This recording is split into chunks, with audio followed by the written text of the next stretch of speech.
Hello and welcome to episode number 18 of NF Show, the official NF Magazine podcast. Happens on a weekly basis here on Monday nights at 10 p.m. Eastern Time, or you could be listening to it on the audio side. We release an audio-only version of every episode on Wednesday mornings, which you can get on iTunes. Subscribe to RSS. You can go get the link over on nfmagazine.com. And now that that's out of the way, let's talk about what this episode's going to be. It is called Mario Kart and Saudade, and if you're unfamiliar with the term or the word saudade, it's actually a Portuguese word that has no direct translation into English, but I learned about it recently and wanted to use it here because to summarize it, I guess you could kind of say it's remembering something, being nostalgic for something or longing for something, but knowing that it will never come to be again, or it's not something that you can have again. But so you have fond memories when you think of it, but there's also wrapped up with that a bit of sadness knowing that it's not going to happen again. Probably you could most readily associate that with relationships that didn't work out, or maybe loved ones that are no longer with you. We're going to use it for the Wi-Fi connection, which probably not a lot of people have saudade about it, but we're going to talk about it anyways because it's gone. It's shutting down either today or tomorrow over the next 24 hours. If you're listening to the audio-only version of the show, it's already gone. But we're going to share some memories of that. We're also going to talk about Mario Kart memories because we are just around the corner from Mario Kart, and we also have another BitBoy arcade giveaway. Now, you may be wondering, I keep saying we, and this is not going to be a royal we podcast, but I love going on little monologues at the beginning of the show. And don't worry, I'm not going to do this the whole show. We do have Evan here as co-host. Hello. I feel like each episode your monologues get longer and longer, and eventually I will just be paved over. At the conclusion, it'll be like, oh yeah, Evan's been along for this ride, but we really don't need to listen to him. I'll just bring you on when it comes to the feedback section, and you wrote some nasty things in the show notes about Wi-Fi connection, and I didn't know if we needed to bring that negativity into the show. That's true. That's true. I'll give you that one. But before we proceed any further in the show, we also have some exciting NF Magazine updates for you. If you pledged to the Year 2 Kickstarter, you might have already gotten an email about this. Lucas has a whole bunch of updates for you, and to get all the finer details, definitely go over there, but let me give you the highlights. First of all, for the first time, we're going to allow you to earn a $5 referral bonus for every individual that you get to subscribe to the magazine. Now, this promotion only runs for the next 7 days as of this recording, or until May 26th, in case you're listening to on some day other than Monday. So within the next 7 days, if you can get someone, or however many friends, family, strangers, whatever you want, to go to the NF Magazine store and subscribe. And then while they are subscribing to the magazine there, in the notes field, they put your name and your email address, and then you will be contacted by the NF Magazine overlords and find out how to get however many $5 referrals that you've earned. If this promotion is successful, it will continue beyond May 26th. So if you want to start a second income stream, this could be very lucrative because NF Magazine is awesome, and I personally recommend the print subscription, but there are other subscriptions that are digital only and all sorts of other things, but oh my gosh, the magazine's so cool when it's tangible. Other than that, also, one of the other reasons for the 7-day deadline is that issue number 9 launches on May 26th. That's when the 7-day trial of this $5 referral bonus promo is up. And so if you get in advance before that, I think you can get issue number 8, which is the Mario Kart 8. Yeah, Mario Kart issue number 8 is the Mario Kart 8 issue. Yes. Wow, that's like, it's almost intentional. But yeah, you can still get that before it becomes a back issue. A couple other updates. If you signed up for the Kickstarter back when it was still active and added on the bonus to get a reprint of issue number 1, that will be coming in between the releases of issues 9 and 10, so sometime in June. And also if you signed up for reprint copies of all of Year 1's magazines, that will also come during the same time window. But it's kind of cool if you're one of those lucky people, because that means you will be getting NF magazines every month for the next 3 months and be looking for number 9 here in a week or so. Another news bit that Evan added into here is I that have no ownership over this. This is Evan.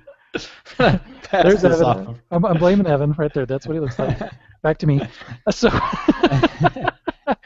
we Let's found not out over the waste too last. much time. Yeah, it was just. Once it's been seen, it can't be unseen, Evan. Nintendo has announced not one but two 90-minute developer conferences for E3 here in a few weeks. We're getting it's kind of unusual. I'm getting really excited about E3 this year because we're getting major announcements from multiple companies, whether it's platform owners or developers or publishers, before E3's even started, and some of the stuff you would have expected to be saved for E3. One of those things is Nintendo's annual developer event is going to occur, but there's going to be two of them.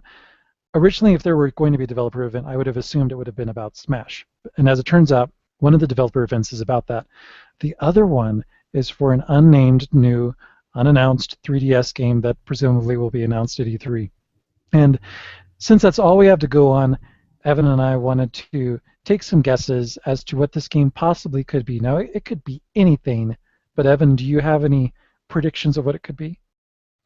I really don't have a clue. I've heard everything from we'll finally hear about Majora's Mask at this conference. It'll be a remake, and then maybe they'll tease the Wii U game and talk about it more. So it'll be more of like a Zelda roundtable discussion. Obviously, people have their fingers crossed for a Metroid game. It could be as simple as another Mario platformer. But I personally, as cool as a Metroid game would be, I'm really looking for something pretty different that's coming out of this for an unannounced 3DS game. And I don't know if that could be Next Level Games next title if they're doing a 3DS game. I mean, it's been more than a year since Luigi's Mansion came out. Or I don't know if this could be the Miyamoto IP that he was supposedly Oh, working yeah. on for so long. If maybe this is a 3DS project that we're finally going to hear about. My guess is that it's going to be one of the NFC games. They're going to really take some time to demonstrate the figurines interoperability or compatibility with multiple games, and maybe one of the games shown will be something that's on the show floor, and maybe one or two other ones will be ones that aren't on the show floor but are coming out at a later date, but they all work with the same figure. That's my guess. I feel like they could do a lot with the NFC, and if they're really excited about it and they think that this is going to be a very big game changer for Nintendo in the upcoming year, it definitely could take center stage during the digital event, but it could be complicated or interesting enough or potentially have enough branches off of it that it could merit its own developers event. But we'll see. Those are our guests. If you I was guess, going to say, go ahead. the thing that I would say about your guess is the problem that the 3DS NFC game has been talked about coming in 2015 and coming behind the Wii U. So I'd be surprised if they took any spotlight off the Wii U to highlight something that's not coming until next year. I would guess whatever the 3DS conference is, it's something that's going to be playable this year, possibly their big holiday title for the 3DS. And the Majora's Mask concept could be really interesting. It seems a little excessive, though, in my opinion, to have Oh a yeah, developers event just for that, for a remake. But I definitely agree. That's why I would say, but I guess the only reason I could believe the Zelda Majora's Mask, or maybe it's a brand new 3D adventure for 3DS, although that's kind of crazy, is we haven't, I mean, it was Greco, right, that did the remake of Ocarina of Time? yeah, And I think they may have helped out with a game, or they may have done one of the Street Pass games, but there hasn't been too much information coming out of that studio, where I wouldn't be surprised if they're working on something. I would hope that it's something entirely new. I would think it'd be smarter for Nintendo at this point, but maybe they want to keep the hype built around it. You would say a new entry in the Mario or a new entry in the Zelda franchise for 3DS to get that out of the air, to maybe kind of try to keep expectations from becoming too crazy. what if it's Dylan's Rolling Western 3? Oh, goodness. I'm not the biggest. That said, I'd be pretty happy with, although I hope this is something they address at their digital event session. I'd love to see more 3DS, and hopefully these Yes. titles will come to Wii U too. The Dillons, Rolling Westerns, the Pool Blocks, the Rusty's Real Deal Baseball, and the Steel Diver. I want more of those experience, or more of those games and titles. announced, and new ones too for the 3DS and the Wii U, most importantly, and for the Wii U. Definitely, definitely. There have been some comments and even editorials as of late that have highlighted a lot of the innovation and interesting risks that Nintendo has taken in creating new properties, new characters, new game concepts, but almost all of those highlights are actually on 3DS and not as much on Wii U. I really agree with you, Evan, that it would be great to see some of that same kind of innovative spirit and risk taking just blossom out on the Wii U because it definitely would benefit from it, as I think that the 3DS definitely has. That said, those are our guesses. If you have guesses of your own, feel free to leave them in the comments below this video or send in your thoughts on anything in this episode to nfshow to show@nfmagazine.com. That's the email address to write us at. Before we get into what we're playing, let's take a moment to eulogize or remember or pillory Nintendo's Wi-Fi connection, which, as we'd heard a few months back, was being shut down partially because of GameSpy server reliance. GameSpy is going away, and so the Wi-Fi connection is going away for a number of DS and Wii titles.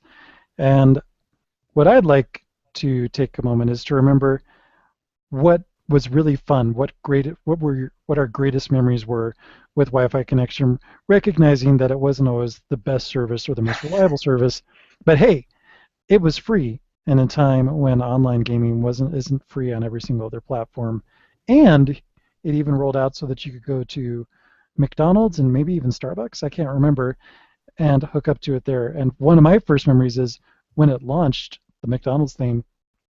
For my work lunch, I'm like, I'm going to McDonald's and I'm playing Mario Kart. And it was really weird because I was by myself with my DS over in the corner, but that I could do it and that it happened was really cool. What was your first experience with Wi-Fi connection, Evan? I'm pretty sure, like most people and like you, it was with Mario Kart DS because I think that was possibly the first game that even had the blue circular icon on the box Yeah. for Nintendo for Mario Kart DS. And as most people know, snaking kind of took over Mario Kart DS. It wasn't the best online multiplayer Mario Kart game. I would think Mario Kart Wii takes that title now, but yes, that Mario Kart DS definitely the first one, and like you said, the Mario Kart experience and everything. And it's weird. I mean, we haven't seen that blue icon for a while now, but it's weird to think that that's permanently retired forever.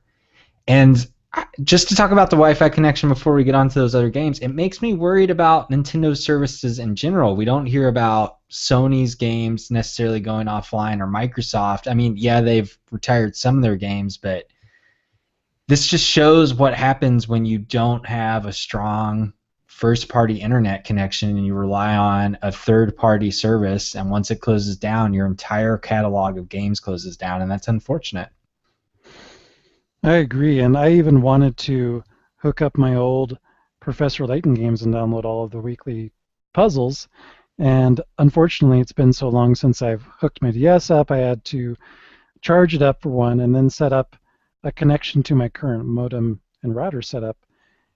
And I forgot that the DSs were only set up to accommodate the most basic of encryption standards.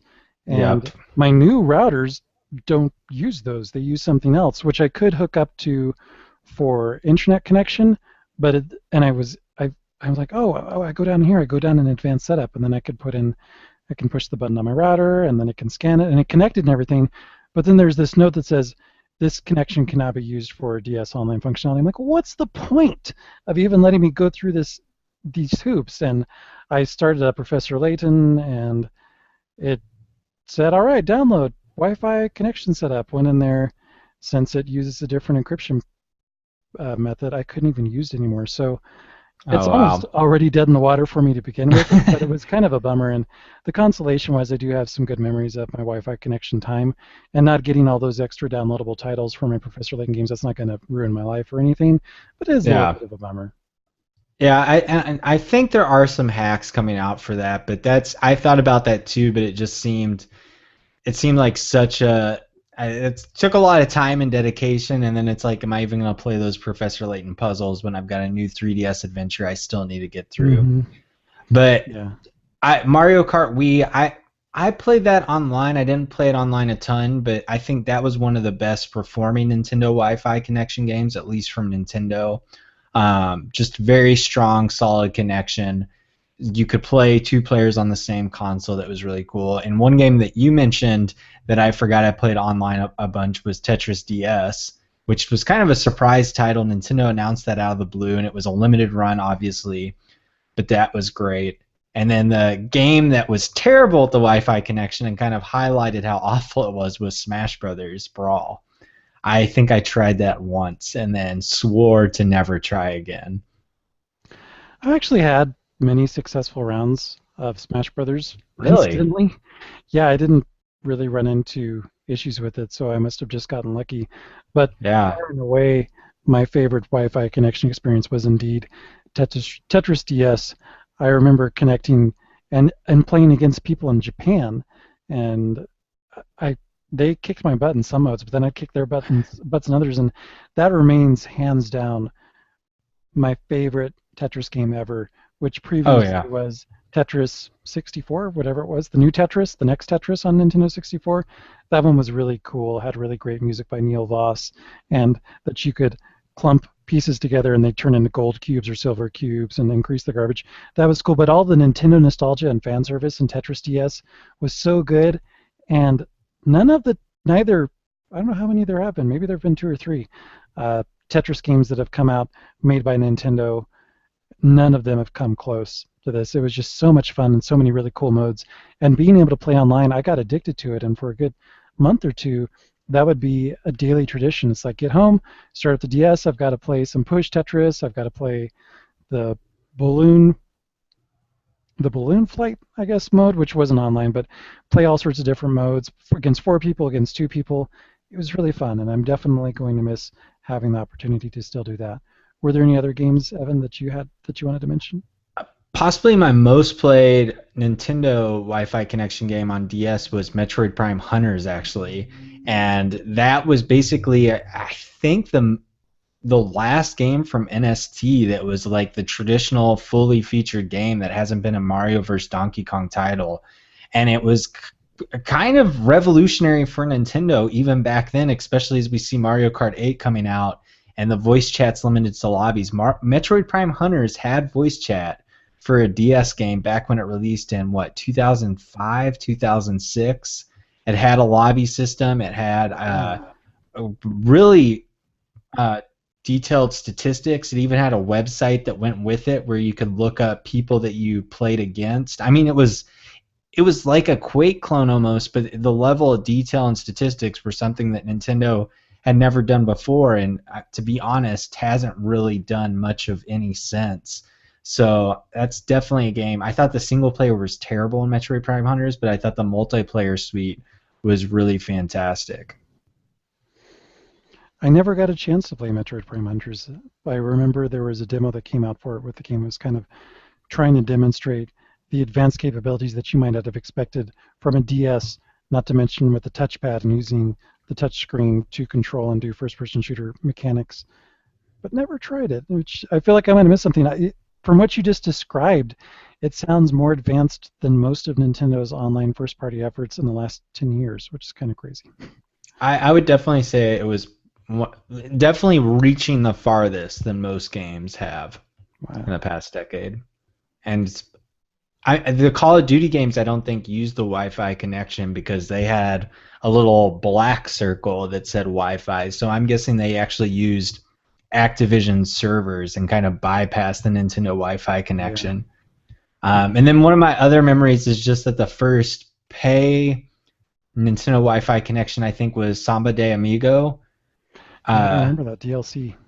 it had the red, and I think Tiger Woods came out. Both of them had the red box, and everyone was like, "Are we gonna have to pay for Nintendo Wi-Fi Connect?" I feel like there's like a lot of rumors and speculation around that time. That's fun to think back about. If anybody out there wants to share any Wi-Fi connection memories, good or bad, feel free to send those in. but we are now going to move on to what we're playing. And as it turns out, we both have stories to share, which is personally very exciting for me. I've been a little bit quiet on the Nintendo gameplay front, but in respect of Evan's ongoing duty and diligence, let's hear from him first. What have you been playing? I've continued to play Lego The Hobbit, which I believe I talked about maybe just shortly last week. And that's a game that I will have a review of in issue 9. So I've had 4 games, so the past couple of months I've really been blitzing through those games, putting a lot of time toward them so I can give you fully featured reviews in the upcoming issue of NF Magazine. And Lego The Hobbit plays very much like a Lego game, for better or worse. I kind of talked about it with Noah over the past week. I think that developer TT Games does a great job is they really just know how to bring Middle-earth and the Lego The Hobbit films to the virtual world and brick form in a lot of ways. I think it's gorgeous because there basically is an open world Middle-earth that you can do in between your traditional Lego levels, and I think that's one of the highlights of the films for sure.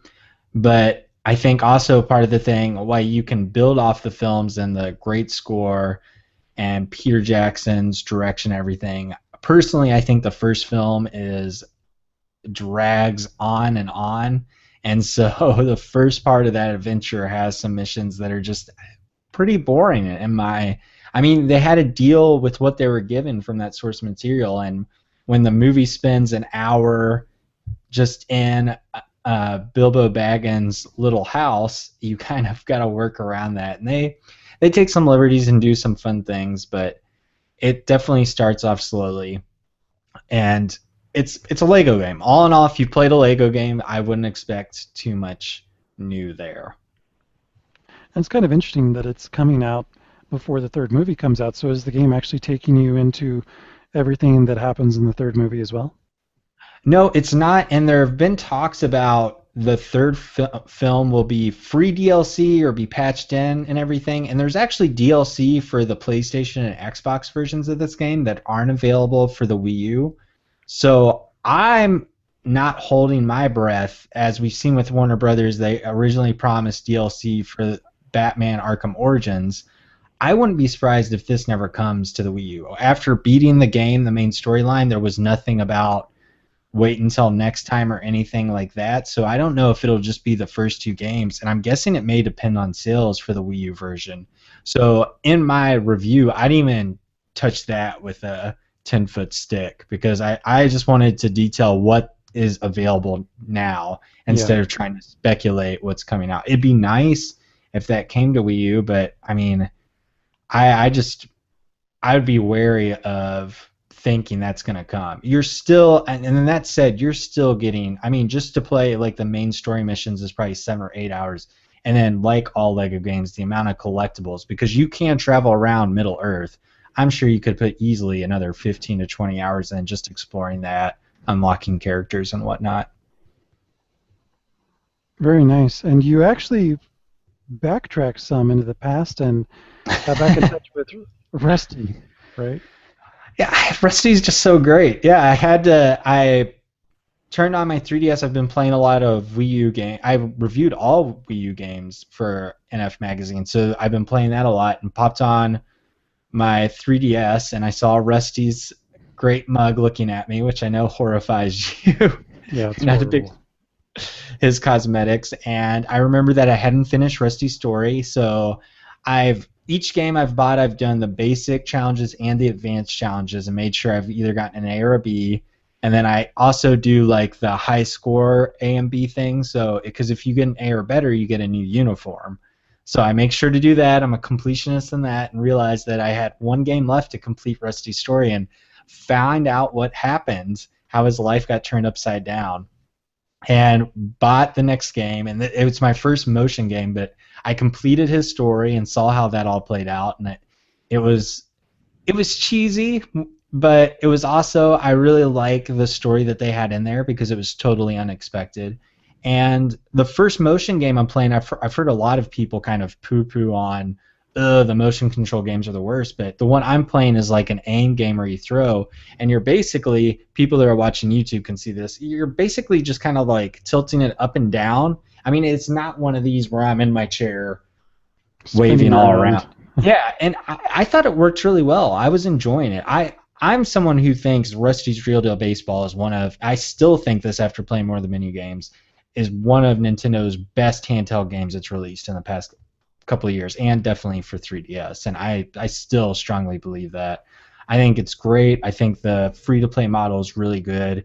And I've bought I think 5 or 6 of the games. And I looked at my 3DS clock counter. If you're someone that's all about how much content you can get out of what you pay for, I've hit the 10-hour mark easily in that game doing the basic and advanced challenges.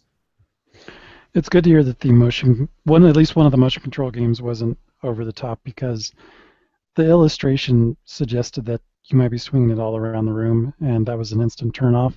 But if it's something with much smaller movements, that actually might be kind of fun to try out. But I don't want something where I'm having to spin around everywhere. And if that's not the case, then Rusty may see more of my face.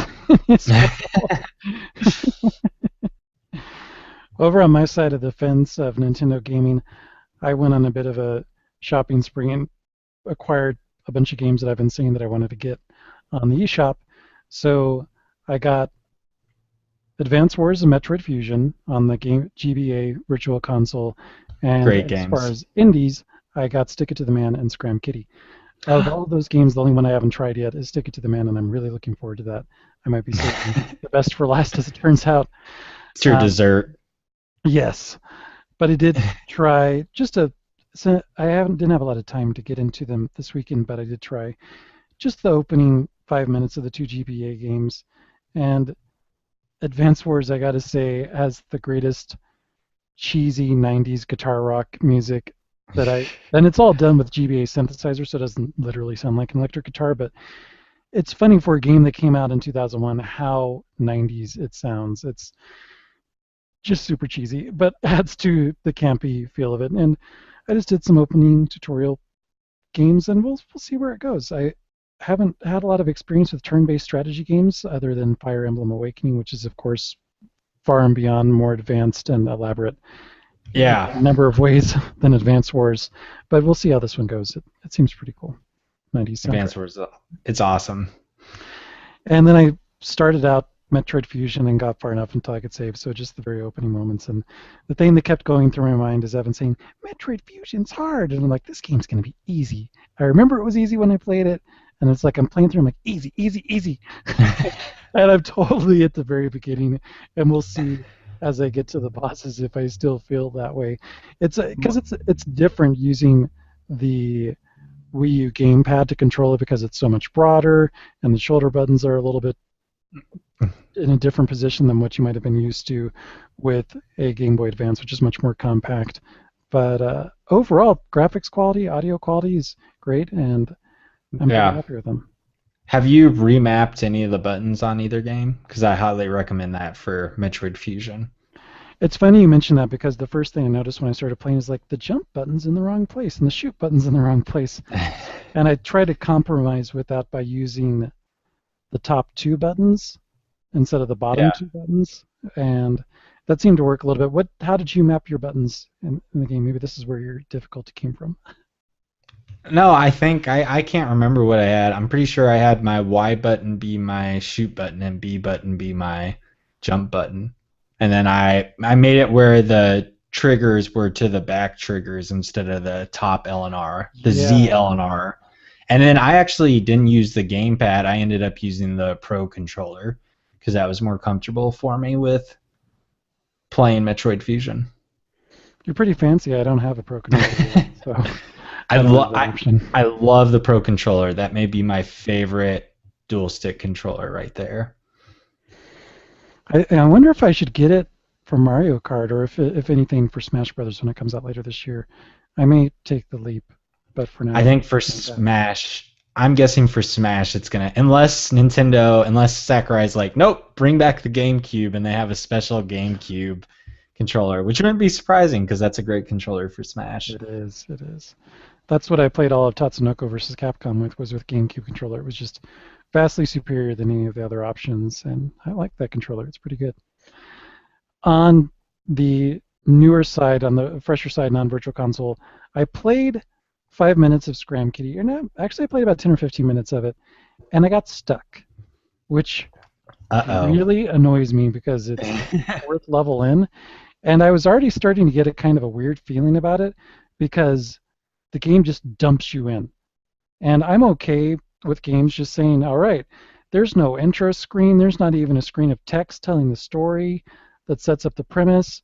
It's just like start, you just start. You're just starting level. You have no idea what you're looking at. You don't know what you're doing, why your character's there. And it starts out with the really basic level, but it doesn't explain to you what you're doing or why you're supposed to go it. And if a game is really, really intuitive, like I don't know, I would say some Nintendo games or even just some really basic, I don't know, WarioWare games or art style games, you can just kind of figure it out because they're not too complex. But even lacking a premise, and the cat, Scram Kitty, looks evil. He looks villainous, and he keeps popping up, and I'm like, is this the villain or not? Because he says really random things while you're playing, which are a varying degree of humorous, I suppose. I don't find any of them funny, but I think they're supposed to be funny. Uh, but there's nothing. He's not telling you anything of how to proceed. And I got to this one level, and I am completely stuck. And I'm trying to push all the buttons on the controller.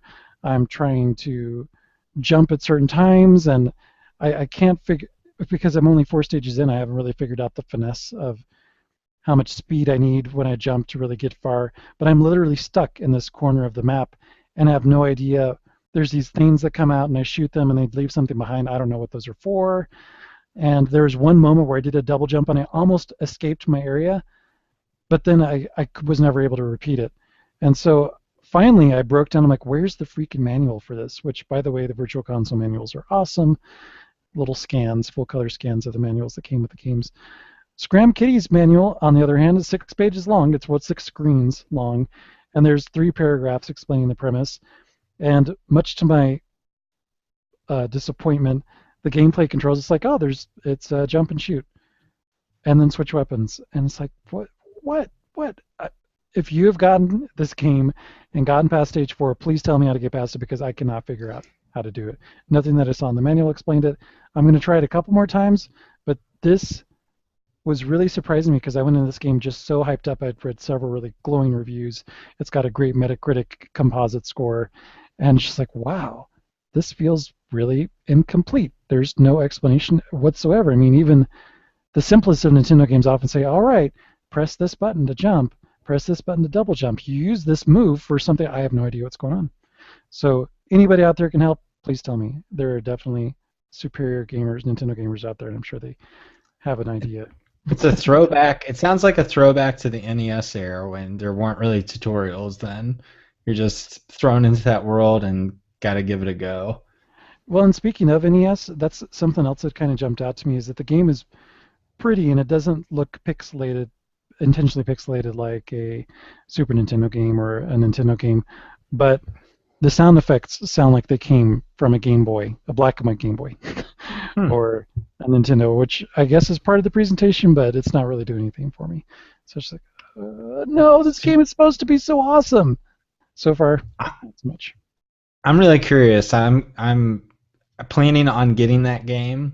Although it sounds like the indie games are finally coming out for the Wii U. I think It'll Do is planned for next week. Squid's Odyssey, the RPG for Wii U and 3DS, is this week.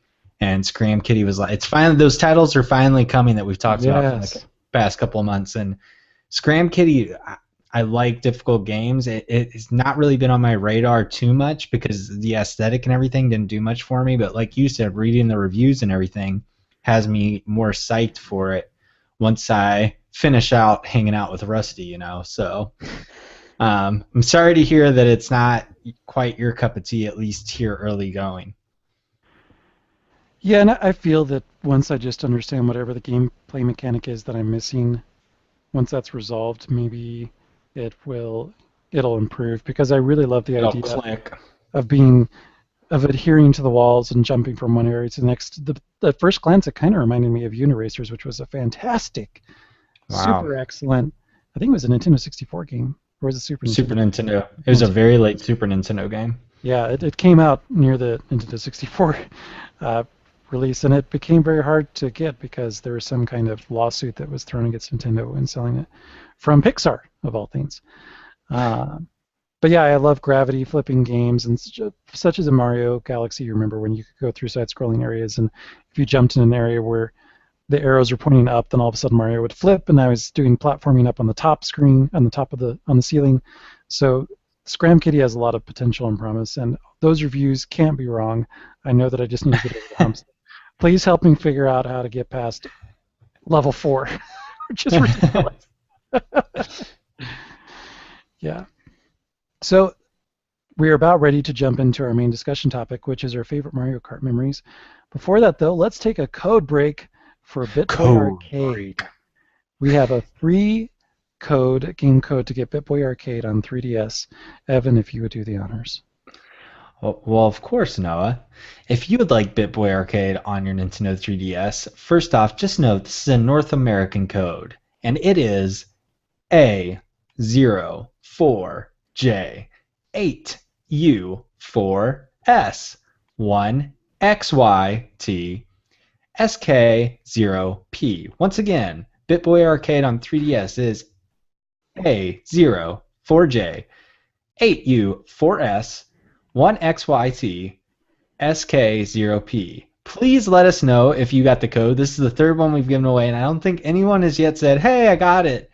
Thanks. And you don't even need to say thanks, but just let us know that you got it. And if you could provide some feedback on what you think of the game, that'd be great too, so we can share it with everyone else. Well said, I agree. I want to know what the game's like. So yeah, please tell us. Even if you didn't get it from our code giveaway, but you have the game and have tried it out. We want to hear what you think of it, so please share your thoughts. Now let's get into our Mario Kart memories. We are both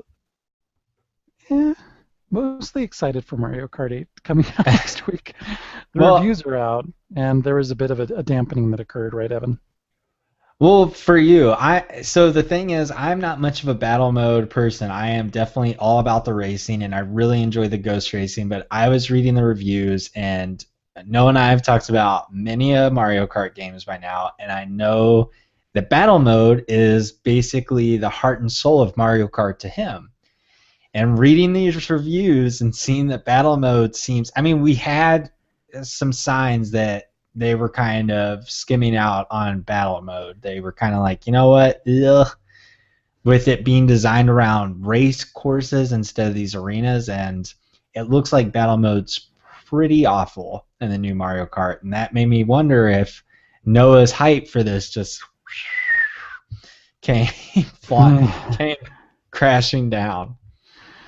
Well, and as Evan may remember, and some of you out there who might have played with us previously years ago on other Mario Kart games, I'm all cool when we have a Mario Kart session with the audience to do some races, and inevitably someone in there is a total ringer or super pro and just blows everyone away, and we spend, I don't know, 15 minutes going through 4 courses where I keep coming up last. And it's like, all right, I've done my penance of racing. Let's actually do some battle mode. And that's what I really liked about battle mode being set in arenas, is that it was much more of an equalizer. Inevitably, when you play Mario Kart, let alone random items totally changing things or rubber banding, in the arena that doesn't matter. And I really liked the cat and mouse experience of that, and that you didn't have to know the racetracks and all the shortcuts like the back of your hand and be super excellent at boosting or snaking or whatever. It's just all about there's a little bit more chance that's not dictated by AI or random item drops, and there's a little bit more strategy, and it's slower paced. And I was really relieved to actually see a number of reviews call this out. And I would say it's I don't think, if let's say in generalities, that the Mario Kart 8, the racing portion is phenomenal, and it's a 9 out of 10 or it's 10 out of 10 or whatever you want to say. And I don't think a mediocre battle mode, or let's say battle mode wasn't included at all, I don't think that should be a reason for Mario Kart to be downgraded to a 5 out of 10. But for me, it's definitely a huge priority because the reality is the last time I played Mario Kart with incredible fervor and just played it relentlessly, both racing and battle modes, but definitely a lot of battle modes, was back on the Nintendo 64. And I've purchased every Mario Kart game since then. But the fact of the matter is, well, actually, I didn't purchase Double Dash, which I regret a little bit because I hear that it's really great. I never got that one, but I've gotten all the other ones on handhelds and consoles. And the truth is like I'll play it for like maybe 2 to 3 hours, 4 hours. Maybe I'll unlock some of the tracks or all the tracks, but then I just put it away. And the only time I ever bring it out is for sessions with the podcast audience. That's really fun. But Yeah. my favorite thing to do is the battle mode. Coin, the balloon battle specifically, the coin grabbers is kind of cool. Uh, so knowing that the thing that would make me want to come back to the game again and again beyond those initial 2 hours is kind of lacking, makes me really question if it's a good investment for me. If I'm just purchasing this out of ritual or obligation alone, and it kind of feels like that. And knowing that it's an evergreen title and it probably won't ever drop in price for the next 3 years, kind of says, well, get it now or just don't get it. And the soundtrack is great, and the racetracks do look really awesome, and I'm looking Yeah. forward to playing them, but it's just not the primary seller for me. And there's a lot of people who groused out there. It's like, I don't care. Mario Kart's not about Battleman, just like these really snippy, instantly snide, sarcastic remarks. So thank you, writers out there who either lamented it or at least acknowledged that it could, this Mario Kart 8 could have been near perfect, potentially, based on everything else that I've read, if Battle Mode was just left alone versus Nintendo trying to do a really half-baked implementation that doesn't make sense. I mean, if battle mode devolves to you just pulling over into the grass on the side and just waiting for people to loop past you to take pot shots, that's not fun. And neither is trying to catch up with someone who's really good at racing.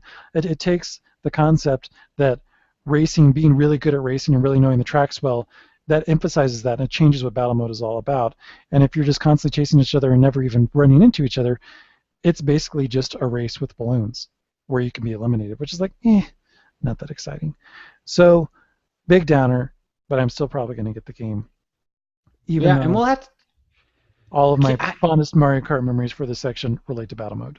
I feel like I've never been a big battle mode guy, but when I did play, it was Mario 64. That's the one that I have the memories of playing in the square arenas or whatever, doing the cat and mouse and everything. And that's one of my favorite multiplayer games. But I wonder maybe if we could get like 12 people in a battle mode on Mario Kart 8, if that maybe could help it, even though it's on race courses or whatever. I don't know, but I don't think you or anyone else should have to apologize what Mario Kart means to you. If battle mode means Mario Kart to you, that's fine. You should be able to say whatever you want about a game. I think it's crazy that people think that they can dictate what other people think about a game because they don't adhere to their same statistics or what a Mario Kart game. There have been enough Mario Karts that Mario Kart means something different to everyone, and I think that's one of the good things about bringing up these memories are with the battle mode. I mean, when I think of local multiplayer Mario Kart, it's Mario Kart 64 all day for me. I remember playing that most split screen by far. I mean, it was just a fun, pure racer. That's when I was Wario, and I'm a Wario. I'm gonna win every time. I loved picking Wario. That was like my main back then, and since then I've become a stupid Toad or Yoshi. I don't know. I'm like, once they got all these weights, and there were weight classes back then, I've kind of changed things up, gone for someone a little lighter in their cart. But Mario Kart DS's single player, I think, blows all the other all the other Mario Kart games because there were single player missions. It wasn't just about the races. And I don't understand why that hasn't been brought back. And I played a ton of local play multiplayer on that because I actually had a group of friends that had DSs and had the game. There were like 4 or 6 of us, and we could do team races and everything, and that was just like fantastic. And that's back when you could like use your stylus to you could like make your own logos to put on the carts and everything. Yeah, that was so cool. That's another feature. It's really weird. You get people complain about Madden games because they like just keep all their features and it becomes feature bloat. But Mario Kart, I feel like there's these really good ideas that are cut out, whether it's battle mode or the single player missions that you're like, why did those have to go? Where did they have to go? But I really enjoyed Mario Kart DS for that. And then when it came to just pure racing, actually, ghost racing, I got really addicted to Mario Kart Wii because you could send your ghost data. Nintendo would show you what ghosts were in front of you, and that looks to be returning for Mario Kart 8, which I'm really excited about. But ghost racing with Mario Kart Wii was a lot of fun. So I'm hoping that works out really well because what I'm worried about for Mario Kart 8, and I've talked about it before, is just the online suite.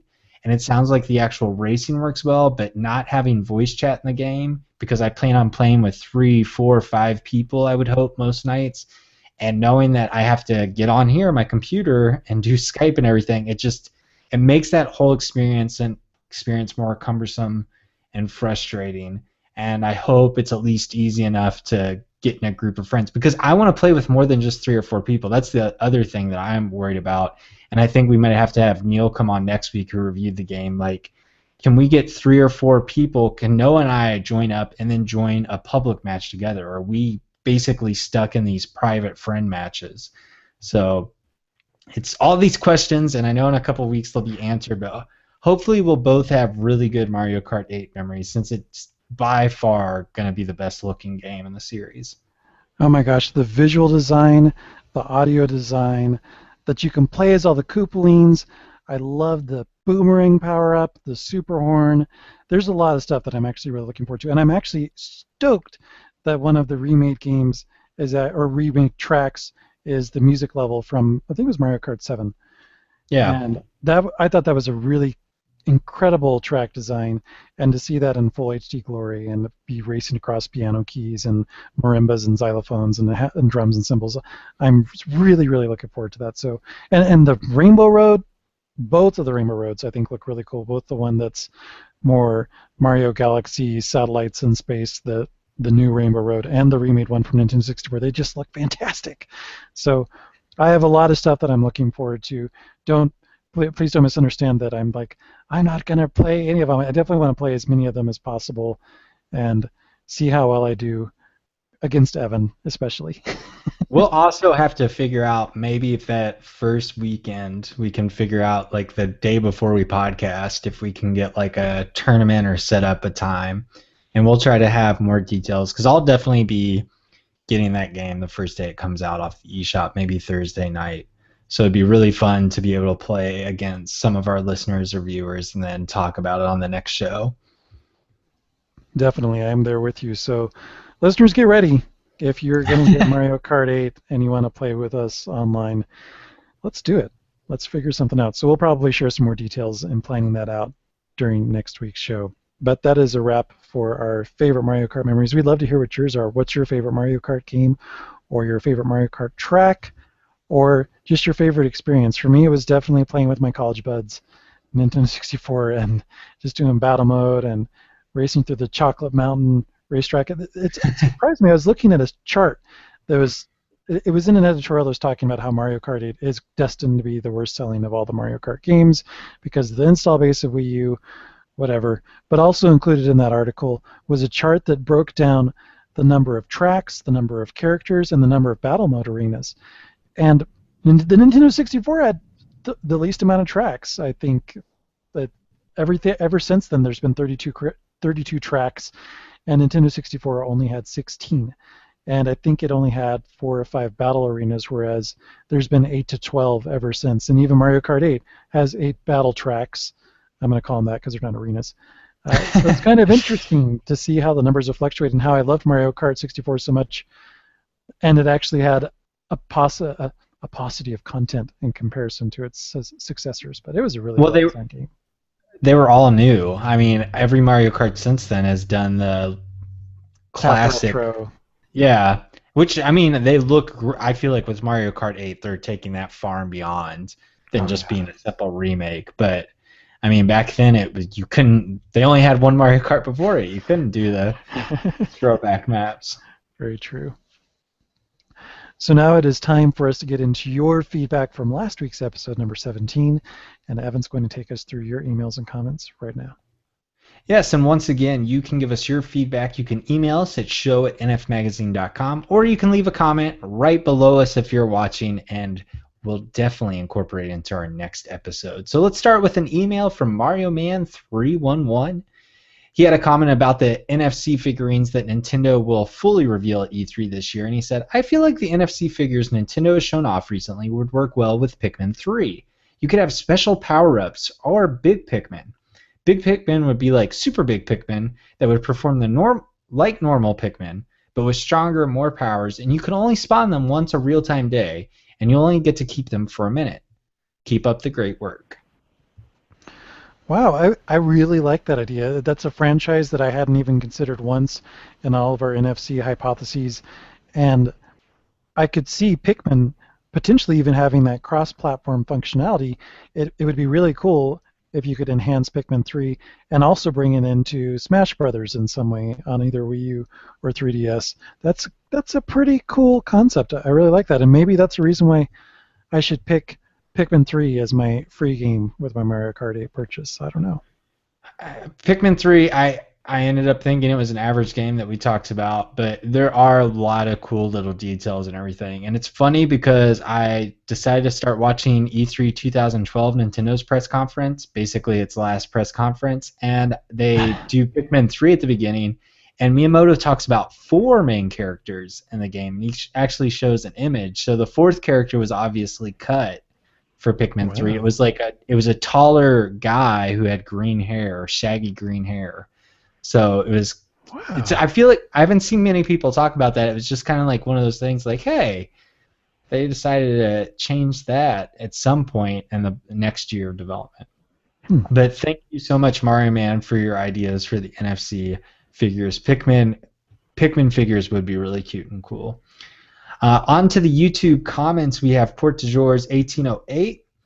And he's talking about the Pokemon remakes that were announced for 3DS. He said, I consider myself one of the bigger Pokemon fans out there, but I can't say I'm too excited for Omega Ruby and Alpha Sapphire right now. The original Ruby and Sapphire came out when Pokemon was losing its appeal for me, so I never got into them.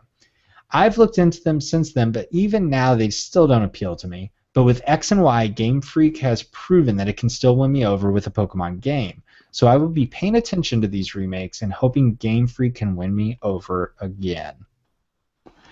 This is something I'm really looking forward to hearing from our Pokemaniacs in the audience, from what your thoughts are of these remakes once you see a lot more information on them at E3, because I think we'll see full trailer, we'll probably see some gameplay demos and get some impressions. And is it something that you're looking forward to? I know that throughout the Pokemon fandom, there's also some very strong and potentially mass opinions about, okay, these games were great, these games didn't have a really good roster, these games had some of the best starters, and there's some people that there's not universal agreement, but I definitely think there are some major swaths of opinion about the games, and I'm interested to find out if Ruby and Sapphire is one of the more beloved games or one of the ones where it's pretty divisive or not a lot of people like it. I'm assuming that it's going to be a beloved game, or else Nintendo probably wouldn't be remaking them, I think. But let me know what you think. For me, and I think we touched on this last week, last year was a really big year for me, and potentially for Evan, in that it was my first time really playing an Animal Crossing game, my first time really playing a Pokemon game, and also my first time playing a Fire Emblem game. So 3 major Nintendo franchises, all on 3DS, unfortunately, not Wii U, and getting initial exposure to them and saying, all right, am I on the train for this franchise now? Am I going to be buying every single sequel thereafter? And I think the most eligible candidate for that experience for me, the franchise that I've definitely latched on to, would be Fire Emblem, and I'm not so much there with Pokemon. And Animal Crossing, I'm kind of 50-50 on. But if there was something really compelling or exciting about Ruby and Sapphire that we should know about that would make it worth checking out, I would love to hear that from the audience. Evan? I agree with you, and I would also just add, I'm really curious. This will kind of be, I think, the big first test run for Pokemon Bank. So I'd love to hear about those people that are going to be transferring over all of those characters from the Pokemon Banks and how it kind of works with Pokemon XY and just the 3D visuals and everything. It should be really exciting. And like you, Noah, since we're novices when it comes to the Pokemon series, I would love to hear more from people who've been there from the beginning or very dedicated to the series and their thoughts, because those are going to be 2 of the biggest games this fall for Nintendo on either system, I would say. Mm-hmm. Another comment comes from Eric R. He said, that is an amazing Nintendo collection. He's referring to Brett, who was our guest host last week. Definitely check out that video if you haven't. You get to see just a fraction of his amazing Nintendo collection. He goes on to write, by the way, I love the Collector's Corner in the NF Magazine. Thanks for including that feature in every issue. While on the topic of collectibles, I can't wait to see what Nintendo's doing with the NFC figurines. There's so many possibilities. It's crazy. Hopefully Nintendo supports this concept better than they did with the old e-cards from the Game Boy Advance days. Wow. I agree, Eric. That's a pretty good throwback. But hopefully they definitely support it more than the e-card reader. He goes on to write, I also wanted to share with you guys some short impressions I have on the recently released Moon Chronicles for the 3DS eShop. I've never played the original on DS, so for me this was a whole new experience. Overall, I'd have to say it reminds me a lot of Metroid Prime Hunters. It's weird that that game was brought up twice in one show. With maybe a tad more exploration over action. If there's one thing that sticks out to me though most, it's how great a first-person shooter looks with 3D visuals. There's something about being able to better judge distance with the 3D that just works so great from the FPS genre. I'm hoping this game sells well enough so we can see Renegade Kid really push the hardware for a Season 2 of Moon Chronicles. I have to say Renegade Kid is one of my favorite developers because they are tried and true loyal developers for Nintendo, and they create some really creative, interesting out there concepts that sometimes only come to Nintendo machines. And Moon Chronicles was something that kind of intrigued me, but I never got into it. Did you ever play it, Evan? I played the original Moon on DS, and I have to say that it really didn't click with me. I found it very sparse. I think technically what it did on the DS was great, and Renegade Kid's known for that.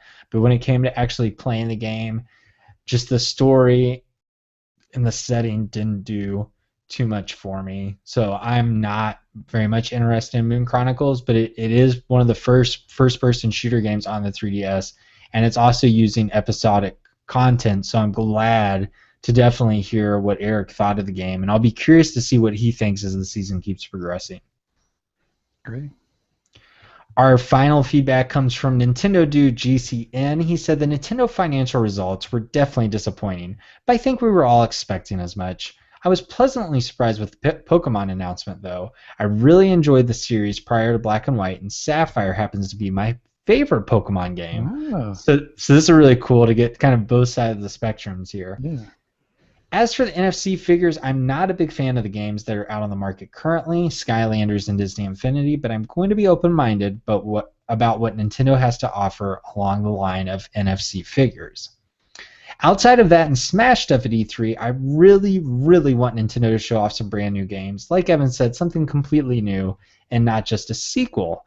F-Zero is pretty much a dead series now, and I think it could really be reinvented, sort of like how Kid Icarus got reinvented for Uprising. This is my big stretch of an idea, but I think an open-world sandbox F-Zero game would be cool. You could participate in races or give evildoers on the streets a righteous Falcon Punch. That is an awesome idea. I love it, and I'm an F-Zero aficionado, and so the idea of an open world, an open sci-fi world made by Nintendo in the F-Zero universe would be so cool. I think that's great. I didn't think of it being a game where you could get out of your car, a la Grand Theft Auto, but at first I was thinking like Burnout Paradise F-Zero Edition, and that's what I was like, that would be so rad to just be driving around this futuristic city, doing races and stuff like that. It just seems like a match made in heaven right there.